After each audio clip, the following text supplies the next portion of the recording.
Attention. Souffle. Attention.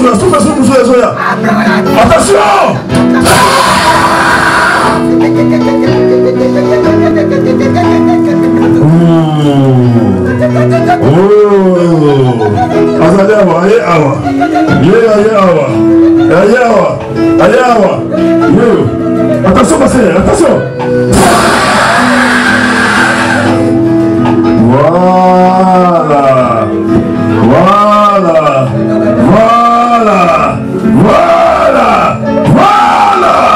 Alléluia, voilà.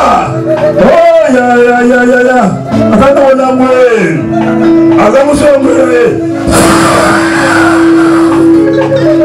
Voilà. Et il y a des gens qui sont la forme de chacun de nous. Alors ça, c'est comme le tout. Comment on a été, tu es à ça là, il y a des qui viennent là, quand tu appelles pour ça, quand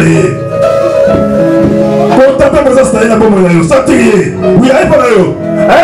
Oh, ya.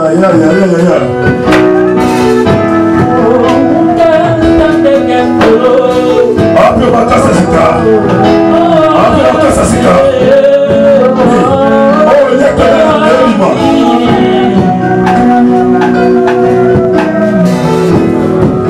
Maman, sans biloko oyo ekote na ye. Sans sikoyo. Oh, yaki wana na ndoto. Sina toi sans zango. Ya wana. Attention. Sans zango. Attention.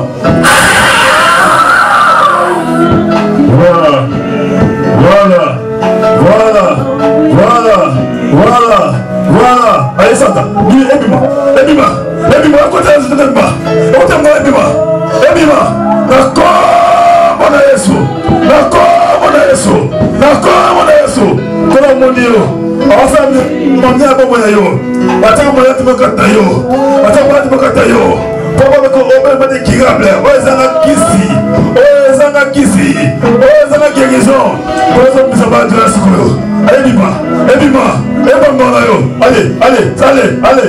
allez, tais-toi. 1, 2, 3, yes. Merci Saint-Esprit. Merci. Azaliawa. Asi moyo za kasi ya oyo. Azali kutoka makasi ya moyo manzame. Aongo makasi.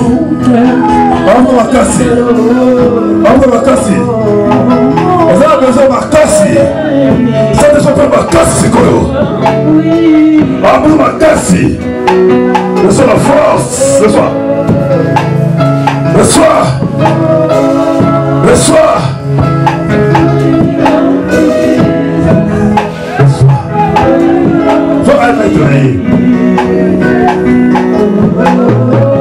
passer. C'est à toi. 1, 2, 3. Reçois. Voilà. Oh, yakata basata.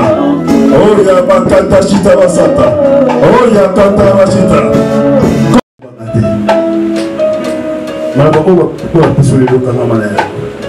Oh, na so mamina kizo. Itika pa monanza. Séparer la union sur les intérêts comme la terre mon ensemble.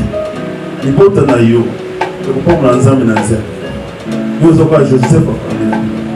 So tenemi, il faut tenemi. Elle faut na bien dans sa terre. Nzana va kombola yo. Oza parmi ba koyo. Bako tomba etanda ka dipota. Ko liboto ko dépendre. Ayaba grâce à la communauté. Yaba kwa communauté. Allez ça. Et ça c'est là. Voilà. On va étendre les bottes à la vidéo. Le soir, la grâce était. Il va te dépendre de la yo. Yo, comme il est là, on va jamais te poser la yo. On joue ngolo, on dépend de Zambé. Est-ce que l'âme son molimo,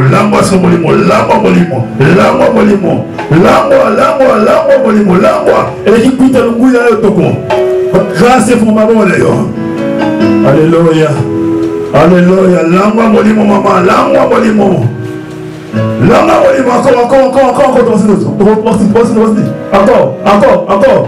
encore plus. Étonna. Yoka Malbanzambi. Et moi, je vais vous appeler un molimo. Puis, il y a aussi ce soir, yoka est éternel. Yoka est. Il y a aussi ce soir, yoka est. Il y a aussi ce soir, yoka est. Yoka est. Ah, confirme le bon au sein de la lobby. Ami, j'ai confié la parole de mon serviteur. Yoka c'est l'esprit matin d'ailleurs. Yoka est dans la cité éternelle. Yoka est. Voilà, yoka est clairement. Yoka est clairement. Voilà. Yoka est.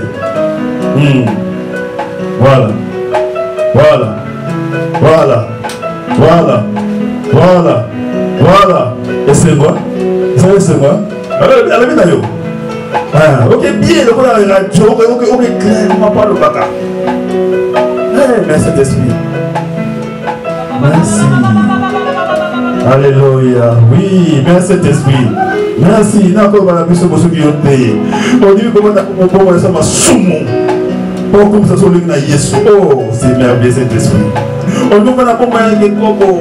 Pour que son pas pour voilà qui voyait qui venait.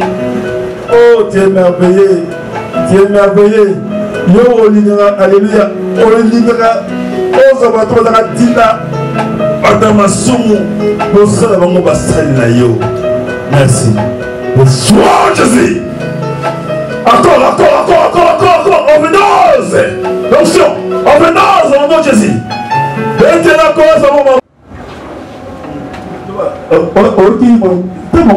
C'est ok cet esprit. Ok na motema na matoi. Na yoki na matoi ti na kata motema.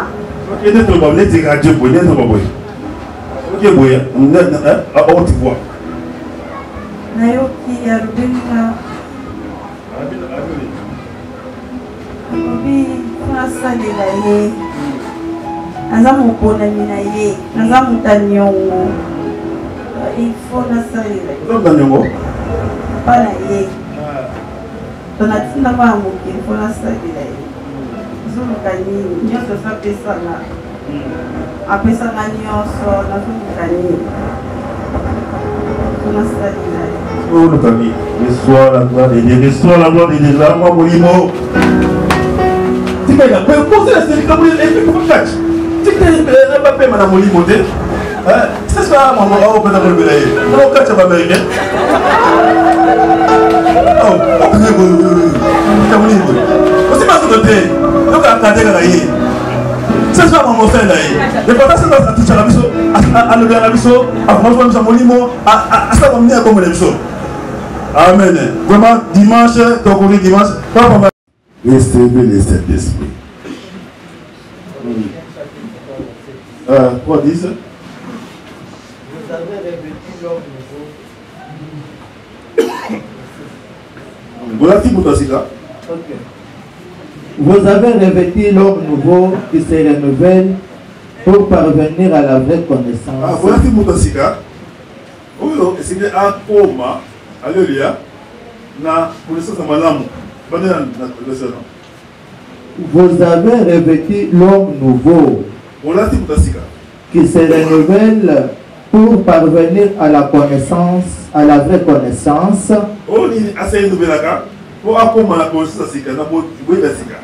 Conformément à l'image de celui qui l'a créé. Alléluia. Voilà tout assis, donc na boania, na connaissance, na bebanzambi. Oui. Ephésiens 4:24. Et à vous revêtir de l'homme nouveau, créé selon Dieu, dans la justice et la sainteté qui produit la vérité.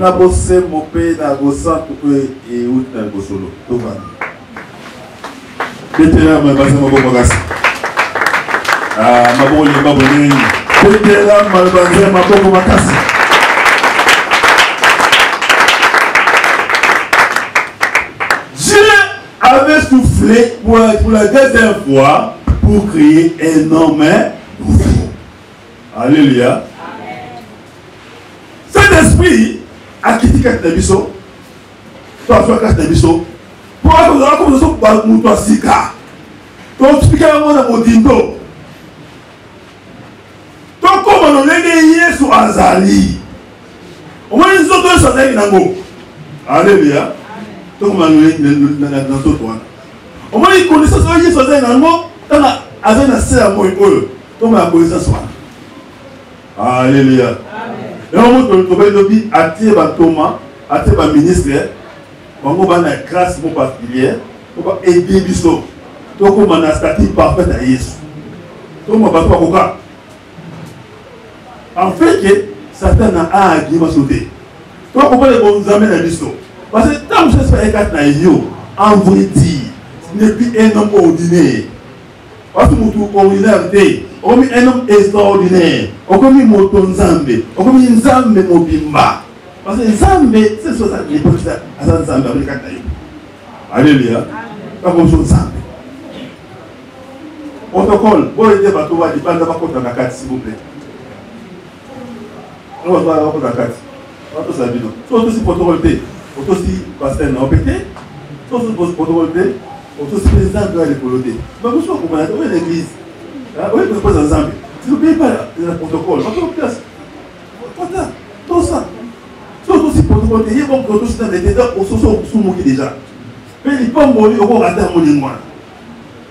Comment ça, mon monde a raté? Tout va être c'est visible. Il agit dans le protocole.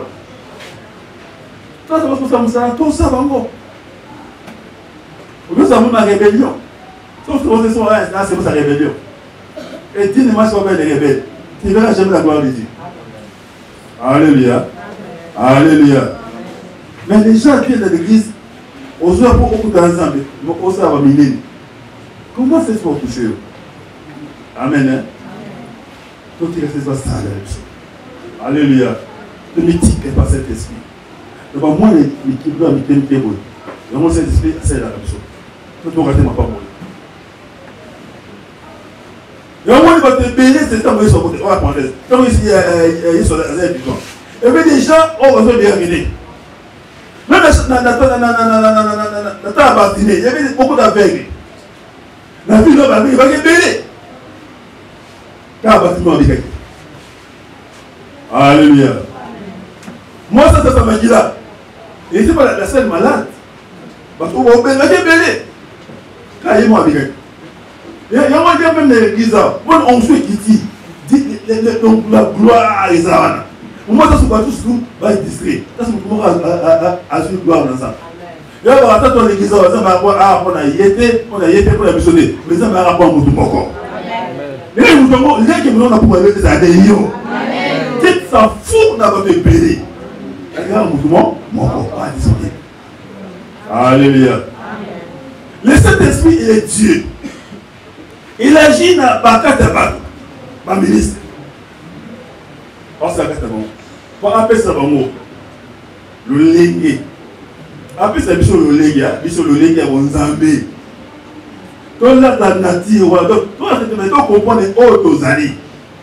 Pour mes amis, tout le monde est ensemble. Mais il faut évoluer tout pour ensemble.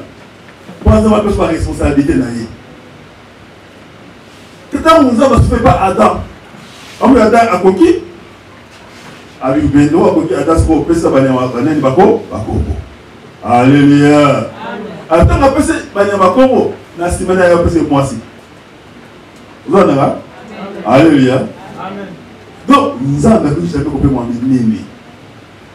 Nous comprenons les bons amis. Et là, les personnes ont leur connaissance. La bonne amie, mal le manaï. On comprend les. Donc, Babi nous donne la cigana.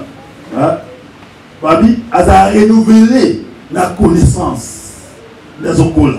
Quand on comprend par exemple, les okola. Non, la vie, puis quoi la vie, ceux qui sont héritiers, à un bébé, à un mois à monter, à ta papa n'a tiré un million, à tirer des prises. Moi, la moussa n'a pas envoyé du gogo.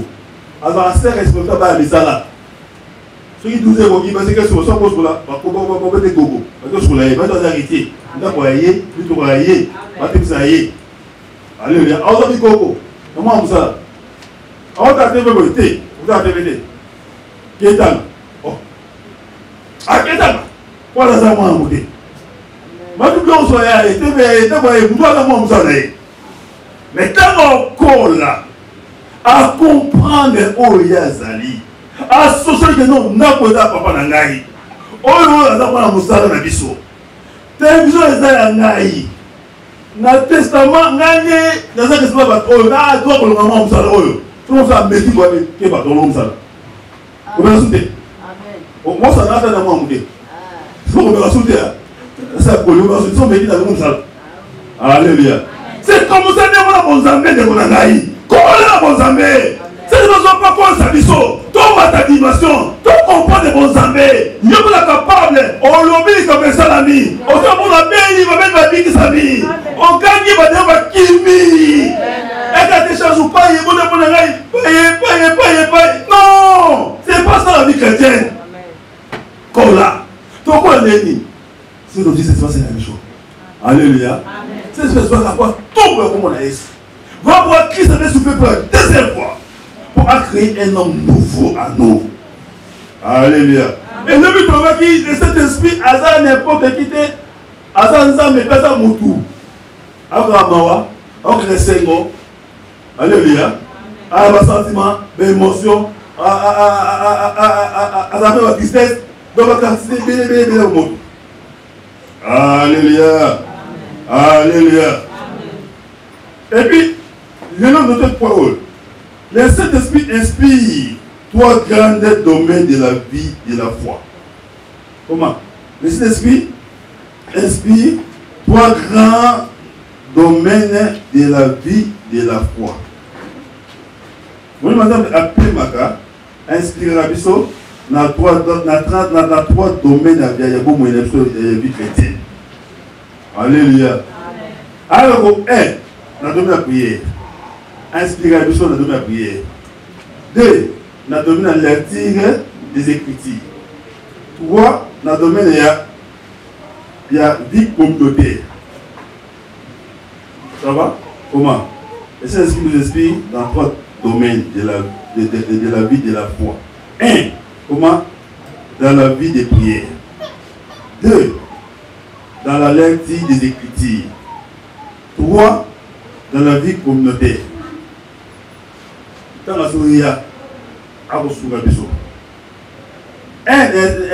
La vie de prière. À ça, la vie de prière. Je parle rapidement. Alléluia. La vie de prière, à souria, pour nous aider à prier, pour nous aider à parler à Dieu, pour nous aider à s'adresser à Dieu. Nous devons remplacer l'esprit. On se dit prière d'ailleurs vous changer. Nous devons opprimer l'esprit par l'esprit. Mal le fait que vous changer. À ça, on a les gars. À bon de la loi, on va sauter. On va malheureusement, on ne peut pas voir ça dit malheureusement toucher bio. Alléluia. Parce que c'est inspiré. Alors, on se fait la prière. Paul a dit, nous ne sommes pas priés. Selon Romains 8. Nous ne sommes pas priés. Mais c'est l'esprit qui vient à nous. Il intercède à nous avec nous des soupirs inexprimables. Dans un pendant on a fait l'esprit inexprimable. On se dit, façon pour les changer. On se dit, on se dit, on se dit, on va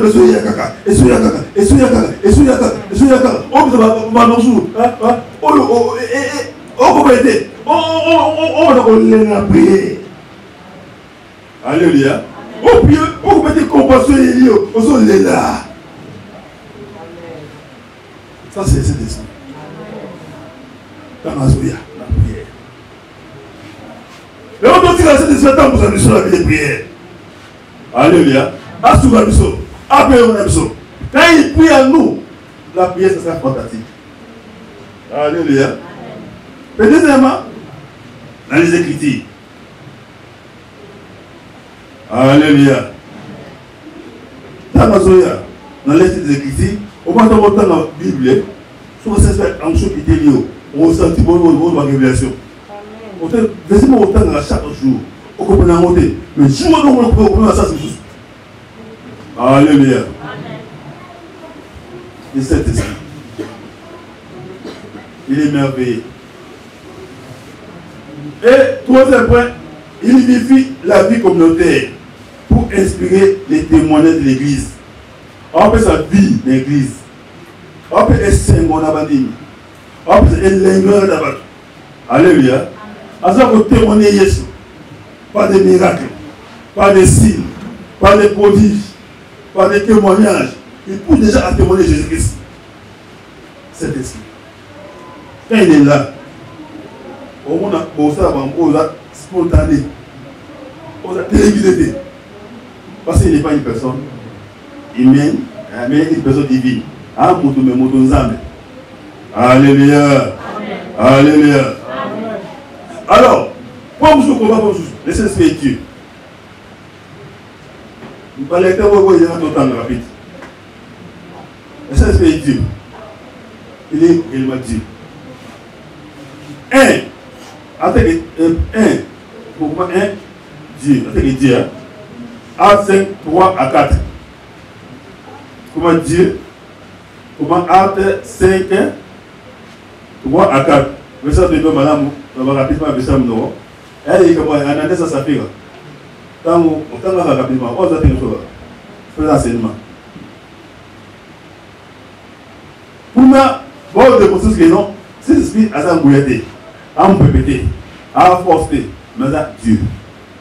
Quand ils ont dit, on lui met un aïe, on a tata, on va la carte naïe, puis on commence à me bisou. Donc, on va dire, tata tamadoya, na moana. C'est le de sa vie. Il y a c'est le de sa vie. Alléluia. Qui t'a donné sa vie? Yes, pour nous, à sauter. Les bonnets, ils sont envoyés, on dit, mais on a tata, on a carte naïe, pas comme dans la chose. C'est le de la vie, c'est possible. Après, il dit que dans nos logiques. Alléluia. C'est les sociétés à cause. Non, hein? Réfléchissons ici.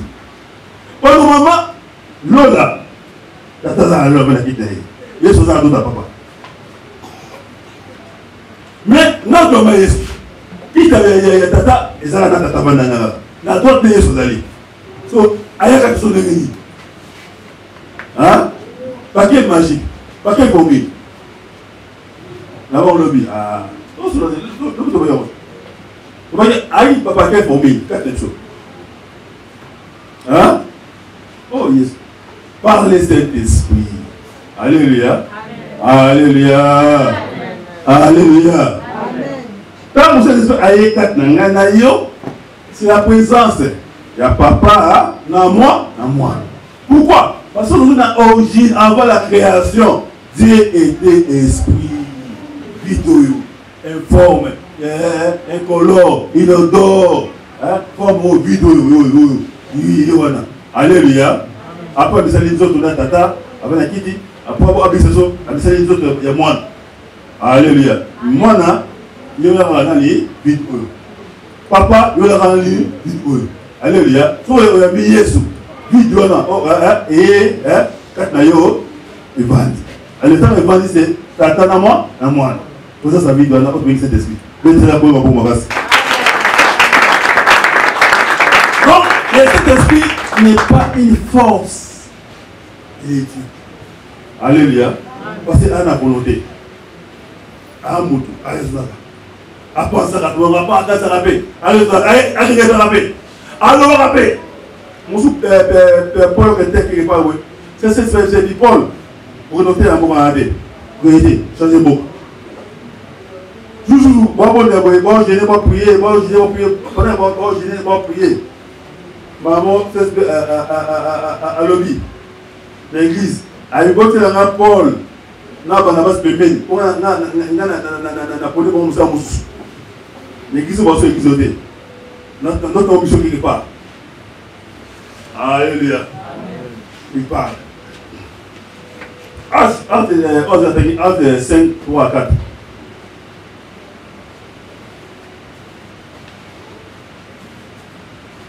Acte chapitre 5, verset 4. 3 à 4. 3 à 4. Pierre lui dit.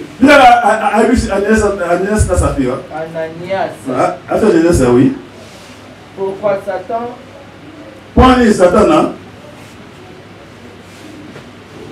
fois Satan a-t-il rempli ton cœur au point que Dieu ait menti au Saint-Esprit? Ah, quoi Satan a tous monté maintenant pour ma paix. Au point de qui? De mentir à qui? De mentir à qui? Est-ce que vous mentez à Mouya? Continuez. Et garder une partie du fruit des champs. Ne te reste-t-il pas? Continuez. Et après l'avoir vendu, n'avais-tu pas le droit de disposer du prix? Comment as-tu pu former dans ton cœur un projet pareil? Et ce n'est pas des hommes que Dieu a menti, mais Dieu. Alléluia. Alléluia. Donc, on consiste cet esprit. Donc, on consiste cet esprit. On consiste pas à banquer. On consiste à Nzambe. Tant qu'on ça, nous sommes Nzambe. Nous sommes dossier. Nous sommes dossier. Nous sommes tout ça. Nous sommes dossier. Nous sommes dossier.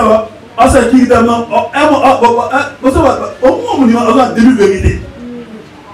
On a nous pasteur, on commence extra, on commence à casser. On est sur vérité totale et on va début vérité. Mais quand on va début vérité, il va passer. On se rassemble. Alléluia. Alléluia. Parce que passer dans un ange d'église dans nous. Nous avons dans un Zanaï, on s'en Zanaï. Et on va voter bien pour que les livres se montent. Alléluia. Pourquoi on va s'embêter? Parce que on va demi vérité. Et on va le calme. Le peuple dit, si on n'est pas ensemble, le peuple vérité. Alléluia. Alléluia. Voici celui qui a poussé le péché et les dés au cœur miséricorde. À quel moment vous se donnez? Donc si c'est un moment ngolou, yaka, lomba, c'est pas qu'ils sont dans le va vérité. Et puis d'ailleurs, mais on peut mamakamou, on solo, tu ne verras jamais la gloire de Dieu. Et moi, je vais te payer, on n'a pas de problème. Parce qu'ils ne veulent pas dire la vérité, ils mentent au Saint-Esprit. Alléluia. Parce que payer ton constamment innocent.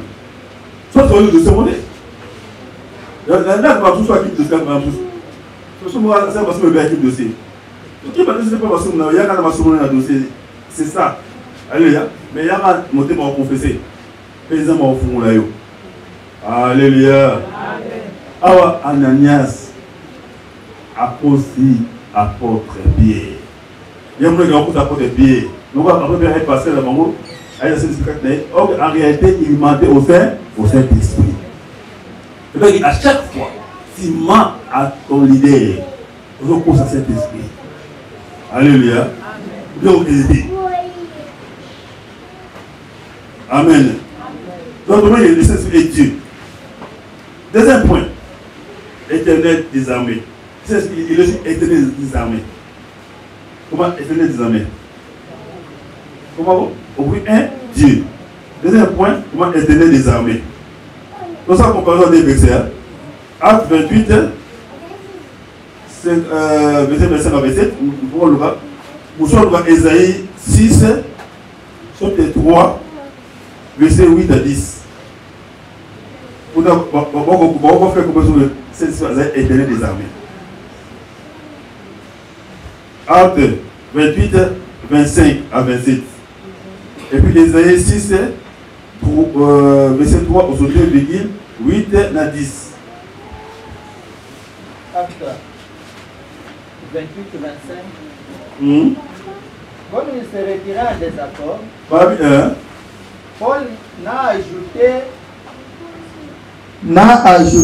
que ces mots. C'est avec raison que le Saint-Esprit a dit à nos ancêtres par l'intermédiaire. C'est avec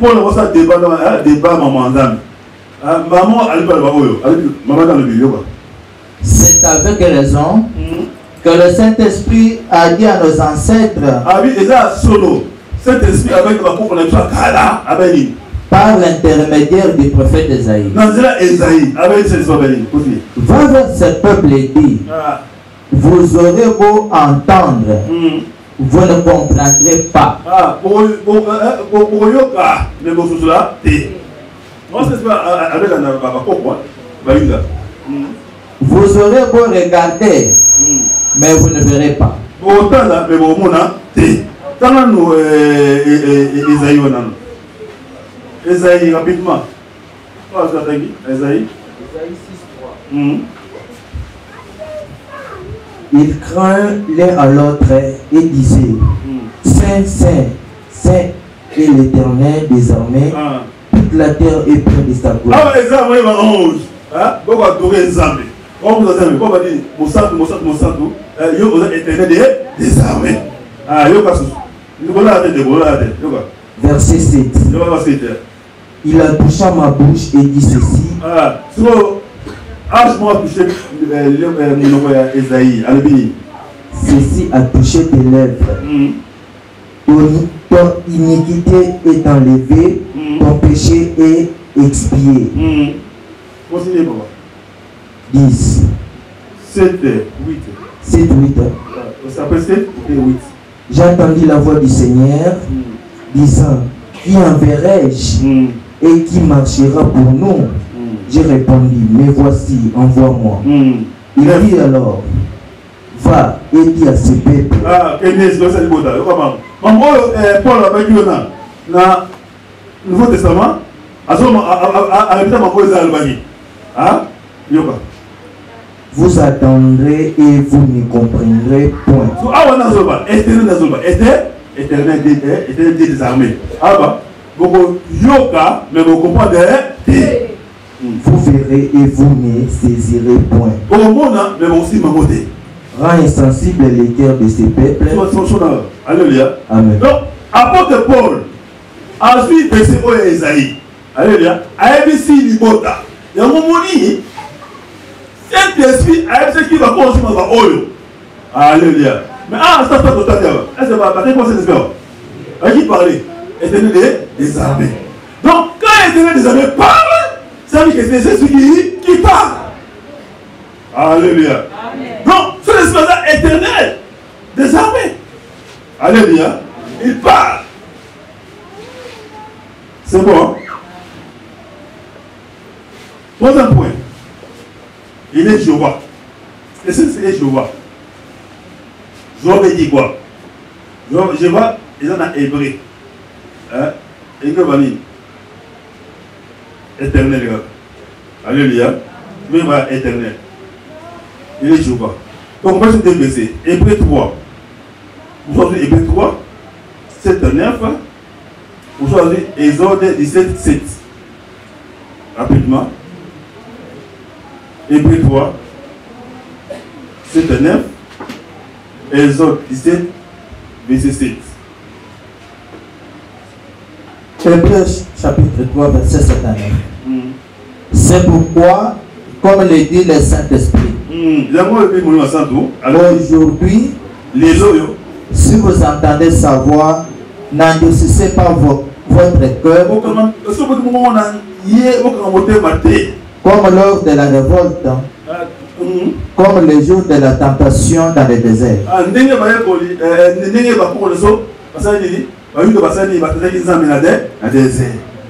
Là, vos ancêtres m'ont provoqué, ils m'ont mis à l'épreuve et m'ont vu agir pendant 40 ans. Ah, Paul, c'est Saint-Esprit, c'est ce qui parle, non? Oui. Alléluia. C'est pourquoi j'ai été irrité contre cette génération et qui était irrité? C'est le Paul. Qui était irrité? C'est Jéhovah, le Saint-Esprit. On parle de Saint-Esprit. Ils ont toujours un cœur. Pardon. C'est pourquoi j'ai été irrité contre cette génération et j'ai dit, ils ont toujours un cœur qui s'égare et n'ont pas connu mes voix. Ah, soit, toi, ils ont 17 ans. 7. Ils ont 17, 7. Oh, ça fait rapidement. Ils ont 17, 7. Il donna à celui le nom de Massa et Maïriba. Parce que les enfants d'Israël avaient contesté et parce qu'ils avaient tenté l'Éternel. En disant, l'Éternel est-il au milieu de nous? Ou il n'y est-il pas? On dit, donc Paul a su ma voix et dans Massana. Alléluia. On va te battre éternel. Pour la béni, ils ont daté qui? Le Saint-Esprit. Alléluia. Donc, Saint-Esprit a un chauffeur, a éternel. Alléluia. On peut jamais séparer cet esprit avec l'éternel. Amen. Mais, là, tout le monde aussi. Alléluia. Alors, la Trinité, il est de troisième personne, la troisième personne de la Trinité. Pensez sur Matthieu 28, 19, dans 2 Corinthiens 3, 13 et 14. Dans Matthieu 28, 18 et 19, je vais citer ça dans mon euro. De moi, nous sommes 1 Corinthiens 13, 14. Il est les troisième personne de la Trinité. Bon, il est une personne invisible dans la divinité. Selon moi, c'est moi. Alors, Matthieu 28, 19, on a dit sur la Bible. Allez, faites mes disciples, les baptisants, au nom du Père, du Fils et du Saint-Esprit. Donc, on a un Corinthiens qu'on va venir. 2 Corinthiens plutôt. 2 Corinthiens 13, 14. 2 Corinthiens 13, 14. 2 Corinthiens 13, 14. Que la grâce du Seigneur Jésus, l'amour de Dieu et la connaissance et la communion du Saint-Esprit soient avec nous.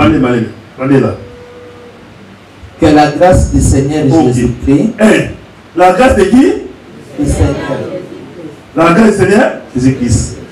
Comment Jésus-Christ ne tient pas? Ok. L'amour de Dieu. L'amour de qui? L'amour de qui ne tient pas?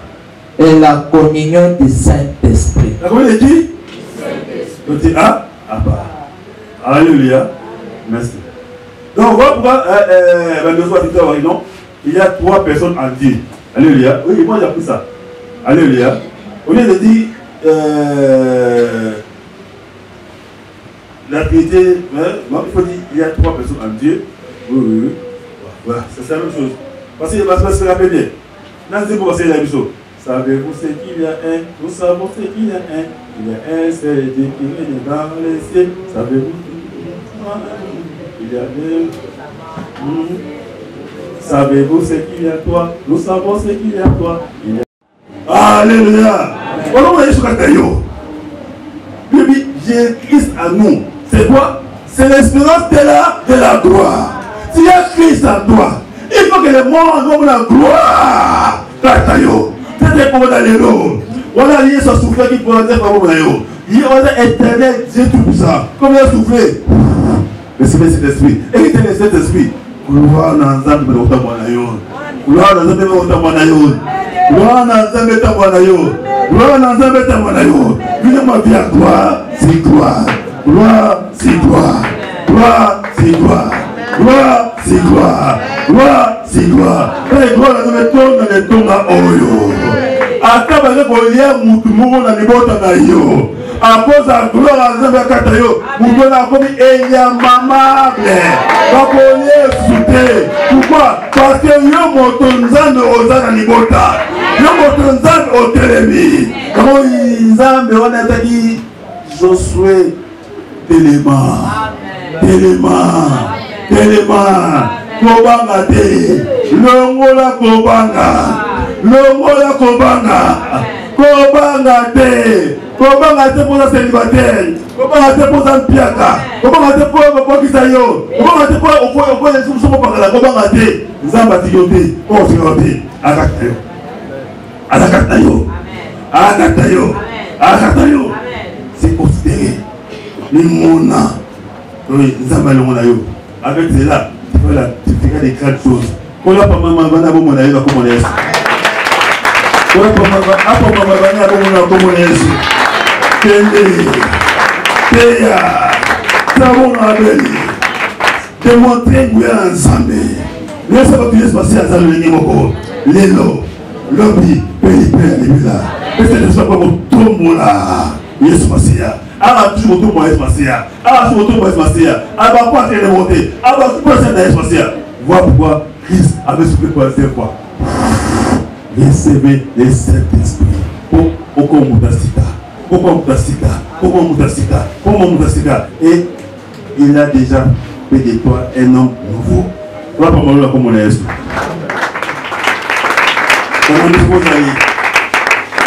Pamola Mokonzi. Mais c'est un nom de Bélio. Netolaye. Na komunizo sia tupomoza haleluya. Apana lola to pabojo osamana mokolo. Haleluya. Akabumala moro beni sosime Saint-Esprit. Haleluya. Akena samoli mokolo na bopa.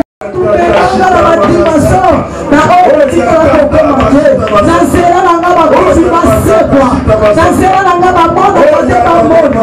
Na sera na ngaba utilize mapisana. Soki bakotanga basi akuyana katina. Wande batanga ka. Moimo satu sana ka. Moimo satu bebanga mosika. Moimo satu bebanga. Moko sote bebo sheke. Yenda mara senda mara koti spiritoria baba. Yenda mara sheke bebe. Yenda baba baba. Na ningine wakayota konyoso. Na ningine wakayota konyoso. Na ningine wakayota konyoso. Na ningine masakate. Melisaka. Biblia kotea nilibana yo. Na konyoso.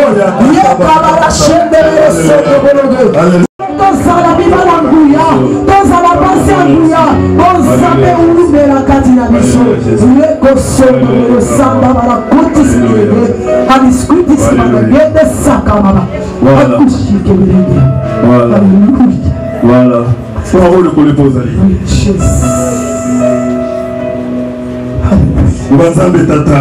Zambe tata. La commission. La commission. Kombo na Yesu. Na kombo na Yesu. Na nguya na yo. Na nguya na yo. Ya molimo na yo. Ya molimo na yo. Oyo pesinga ye. Oyo pesinga. Saint-Esprit. Saint-Esprit. Wa molimo na nguya.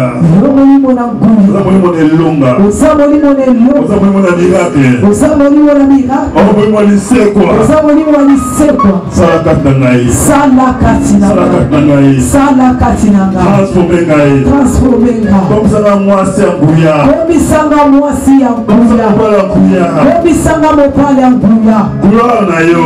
Gloire na yo. Ezinga ngai. Ezinga ngai. Etambola na ngai. Etambola na ngai. Wana bana koloba. Wana na bana koloba. Ibepu na ngai.